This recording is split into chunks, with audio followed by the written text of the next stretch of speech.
Hi friends, అందరికీ నమస్కారం. Welcome to my channel SS study circle. Eenadu పేపర్లో వచ్చేటువంటి ముఖ్యమైన కరెంట్ అఫైర్స్ అయితే ప్రతిరోజు కూడా మన ఛానల్లో అయితే డిస్కస్ చేస్తున్నాం.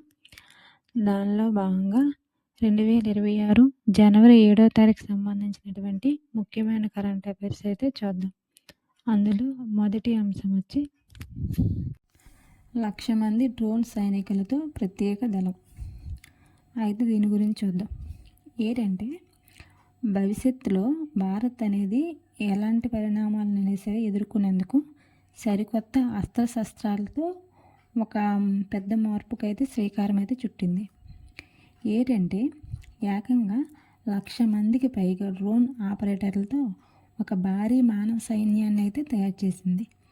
అయితే ఇవి దేనికోసం అంటే శత్రు స్థావరాలను వారి భూభాగాలకు చొరబడి అంటే మొత్తం కూడా వాళ్ళ స్థావరాలన్నీ కూడా ధ్వంసం చేయడానికి ఈ సైనిక ప్రత్యేక దళాలను అయితే తయారు చేస్తుంది. అయితే వీటిని ఏ పేరుతో తయారు చేశారంటే భైరవ్ పేరుతో అయితే ఈ ప్రత్యేక బలగాలను అయితే తయారు చేసింది. అయితే ఇవి సాధారణంగా పారా దళానికి స్పెషల్ ఫోర్స్కి మధ్య ఒక వారధిలా పనిచేస్తాయి. అందుకే ఈ దళానికైతే ఈ దళంలో ఉన్నటువంటి ప్రతి సైనికుడికి కూడా డ్రోన్ని ఏ విధంగా ఆపరేట్ చేయాలి, వాటిని యుద్ధంలో ఏ విధంగా వాడాలనేది శిక్షణ కూడా ఇస్తున్నారు. అయితే వీటి ప్రత్యేకత ఏంటంటే అత్యంత వేగంగా దూకుడుగా దాడులు అయితే చేస్తాయి. అయితే భైరవ దళాలు అనేవి చాలా వేగంగా తయారు చేస్తున్నారు.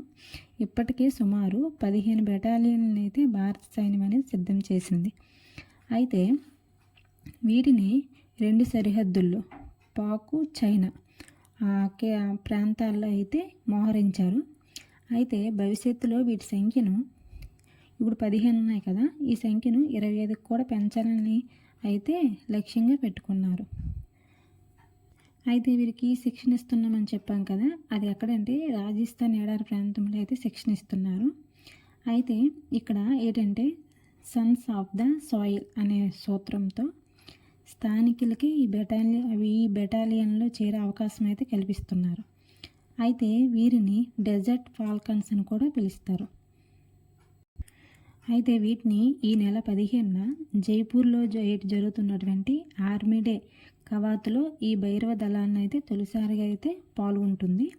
అదేవిధంగా రుద్ర బ్రిగేడ్స్ పేరుతో మరో శక్తివంతమైన వ్యవస్థను కూడా సైన్యం అనేది ఏర్పాటు చేస్తుంది.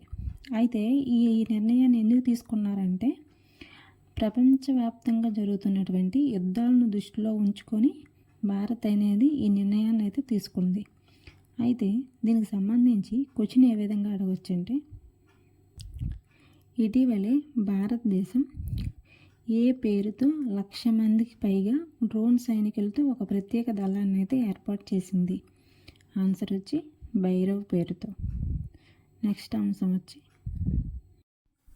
తిరుపుర కుండ్రం కొండపై ఉన్నది దీపస్తంభమే. అయితే దీని గురించి చూద్దాం. ఇది ఎక్కడంటే మదురై జిల్లా తిరుపుర కుండ్రం కొండపై ఉన్న దీపస్తంభం పైన దీపం వెలిగించాలనేసి న్యాయమూర్తి అయినటువంటి జస్టిస్ జిఆర్ స్వామినాథన్ నేతృత్వంలో ఏకసభ్య ధర్మాసనం అయితే ఒక తీర్పు అయితే వెలువరించింది. దీన్ని మద్రాస్ హైకోర్టు మదురై ధర్మాసనం అయితే దీన్ని సమర్థించింది. అయితే ఏం జరిగిందంటే ఈ తీర్పును సవాల్ చేస్తూ తమిళనాడు ప్రభుత్వము, మదురై జిల్లా యంత్రాంగము, అదేవిధంగా దేవాదాయ శాఖ, సికందర్ దర్గా, అదేవిధంగా తదితరులు అయితే దీనికి సంబంధించి 26 అప్పీళ్ళు అయితే దాఖలు చేశారు. అయితే వాటిని న్యాయమూర్తులైనటువంటి జస్టిస్ జయచంద్రన్, జస్టిస్ రామకృష్ణ ధర్మాసనం అయితే విచారణ జరిపి ఏం చెప్పారంటే తిరుపుర కుండ్రం కొండపై ఉండేది దీపస్తంభమే, ఇది ఒక ఆలయ పరిధిలోకి వస్తుంది, సో దీనిపైన దీపం వెలిగించాలని అయితే చెప్పడం జరిగింది. అదేవిధంగా ప్రతి కార్తీక మాసంలో కూడా ఇక్కడ దీపం వెలిగించాలని అయితే చెప్పడం జరిగింది. అయితే దీనికి సంబంధించి క్వశ్చన్ ఏ విధంగా అడగచ్చు అంటే తిరుపుర కుండ్రం కొండ ఏ జిల్లాలో ఉంది అని అడగచ్చు. ఎక్కడంటే మదురై జిల్లా, తమిళనాడులో. నెక్స్ట్ అంశం వచ్చి ఐలాండ్ టూరిజంపై దృష్టి. అయితే దీని గురించి చూద్దాం.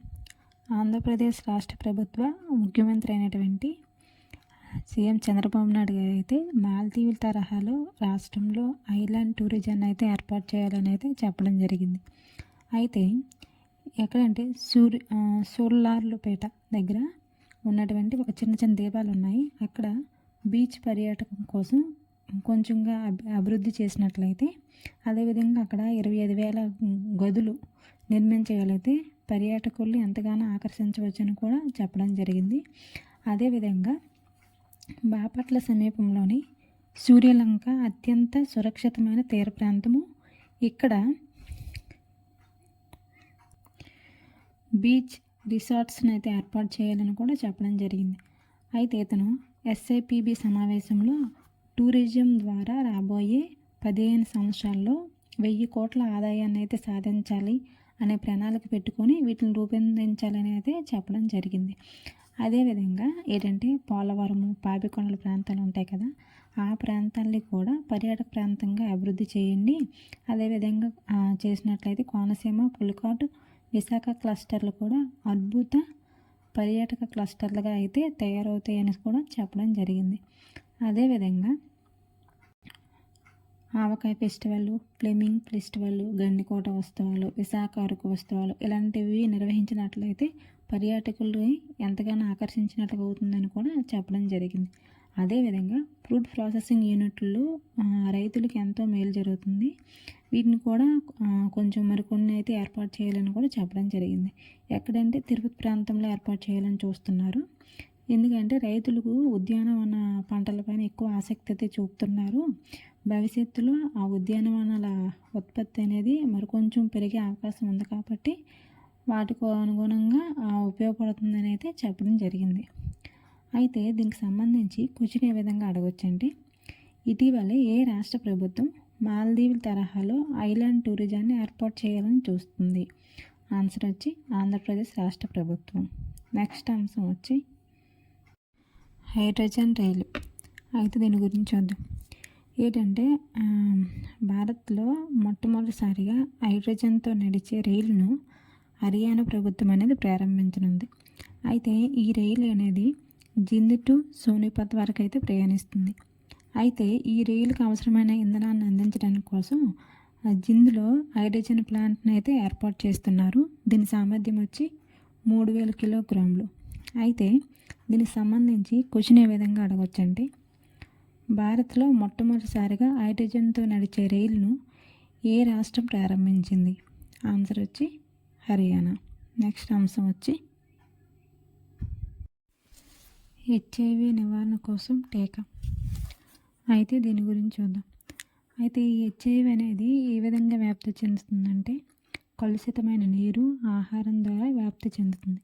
అదేవిధంగా హెపటైటిస్ ఈ వైరస్ నివారణ కోసం రెడ్డిస్ ల్యాబొరేటరీ వాళ్ళు అయితే ఒక టీకాని అయితే తయారు చేశారు.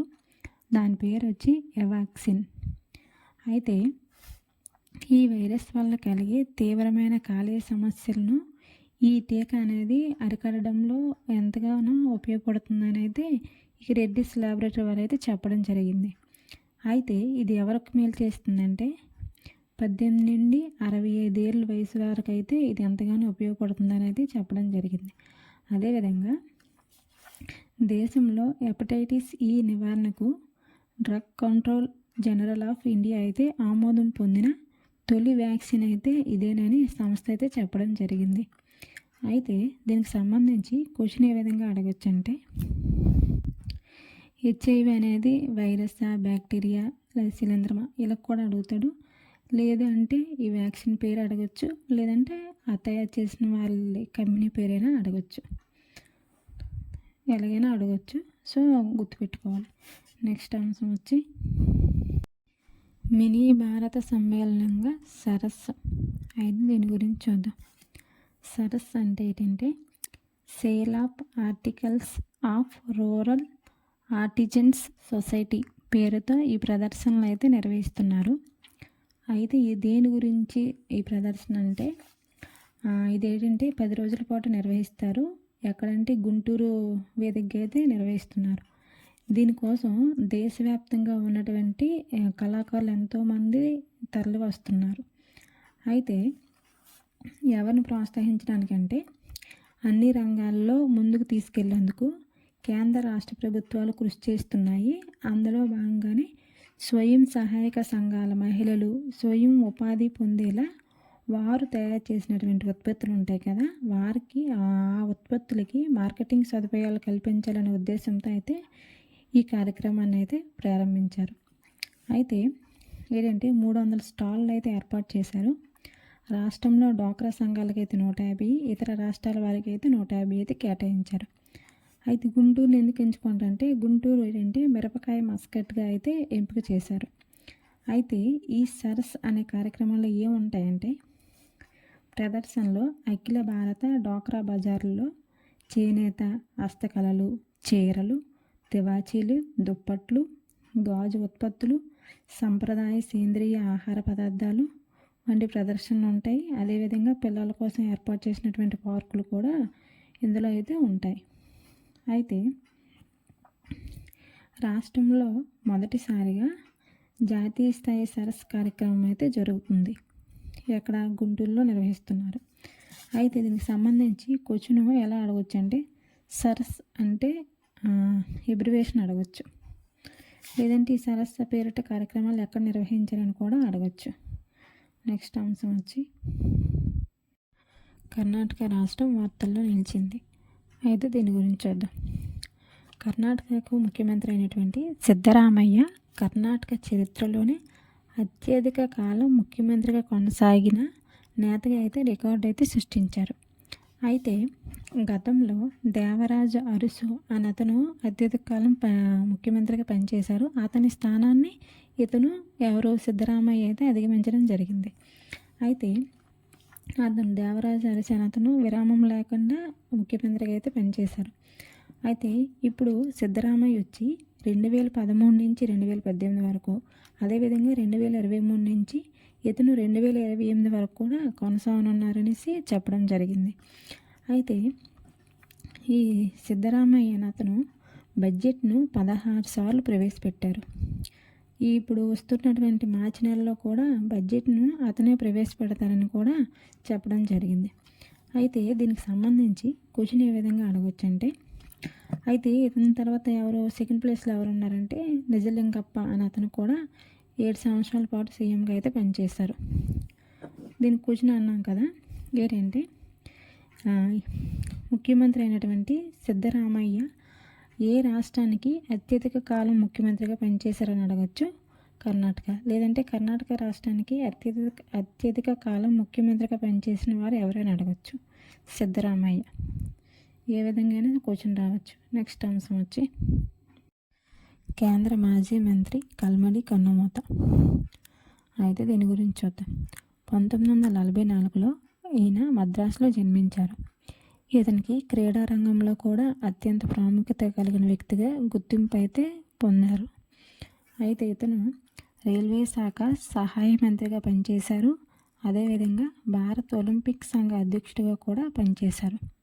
ఇతను 1971లో భారత్కి పాక్కు జరిగిన యుద్ధంలో కూడా ఇతను పాల్గొన్నారు. అదేవిధంగా తొలిసారిగా ఇతను 1982లో పార్లమెంట్లో అయితే ప్రవేశించారు. ప్రవేశించిన తర్వాత 4 సార్లు రాజ్యసభ సభ్యునిగా, అదేవిధంగా పూణే నుంచి 3 సార్లు లోక్సభ సభ్యునిగా ఎన్నికయ్యారు. పూణేను ఐటీ కేంద్రంగా తీర్చిదిద్దడంలో ఇతను కీలక పాత్ర అయితే పోషించారు. దీనికి సంబంధించి క్వశ్చన్ ఏ విధంగా అడగచ్చు అంటే ఇటీవలి కేంద్ర మాజీ మంత్రి అయినటువంటి కల్మడి కన్నుమూశారు. అతను ఏ రాష్ట్రానికి చెందినవాడు? ఆన్సర్ వచ్చి మద్రాసు. నెక్స్ట్ అంశం వచ్చి గ్రేట్ గ్రీన్ వాల్ ప్రాజెక్టు. అయితే దీని గురించి చూద్దాం.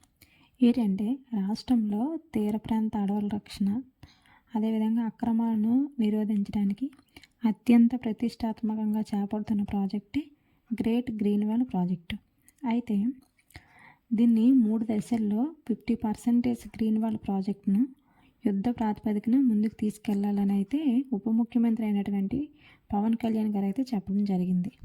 అయితే రాష్ట్ర భౌగోళిక విస్తీర్ణంలో 50% పచ్చదనంతో నింపాలనేసి తీర ప్రాంత మొత్తాన్ని కూడా అంటే 5 కిలోమీటర్ల వెడల్పున పచ్చదనంతో నింపాలి. ఇందులో మడ, సరుగుడు, తాటి మొక్కలు వంటివి అయితే నాటాలని కూడా చెప్పడం జరిగింది. అయితే ఈ ప్రాజెక్ట్ని 3 దశల్లో నిర్వహిస్తున్నారు కదా. అందులో మొదటిది వచ్చి కోస్తా ప్రాంతానికి ఆనుకొని ఉండే ప్రాంతాలు, 2 తీర ప్రాంతానికి ఆనుకొని ఉండే కాలువలు, రహదారులు, కొండ వెంబడి ప్రాంతాలు, 3 వచ్చి వ్యవసాయ భూముల్లో రైతులకు ఉపయోగపడే విధంగా మొక్కలు పెంచేలా ప్రణాళికలు అనేవి సిద్ధం చేయాలని అయితే చెప్పడం జరిగింది. అయితే దీనికి సంబంధించి క్వశ్చన్ ఏ విధంగా అడగవచ్చు అంటే, రాష్ట్ర ప్రభుత్వం గ్రేట్ గ్రీన్ వాల్ ప్రాజెక్ట్ని అయితే 3 దశల్లో చేపట్టనుంది. అయితే ఆ 3 దశల్లో కానిది ఏదైనా అడగచ్చు. నెక్స్ట్ అంశం వచ్చి క్రీడా అంశంలో భాగంగా BCCI ట్రోఫీ. అయితే దీని గురించి చూద్దాం. ఇది ఎవరికి వచ్చిందో చూద్దాం. అయితే జమ్మూ కాశ్మీర్ క్రికెట్ జట్టులో తొలిసారిగా BCCI ట్రోఫీని అయితే సొంతం చేసుకుంది. ఎవరినంటే మిజోరాం అనే రాష్ట్రాన్ని ఓడించి ఈ BCCI ట్రోఫీని అయితే జమ్మూ కాశ్మీర్ రాష్ట్రం అనేది సాధించింది.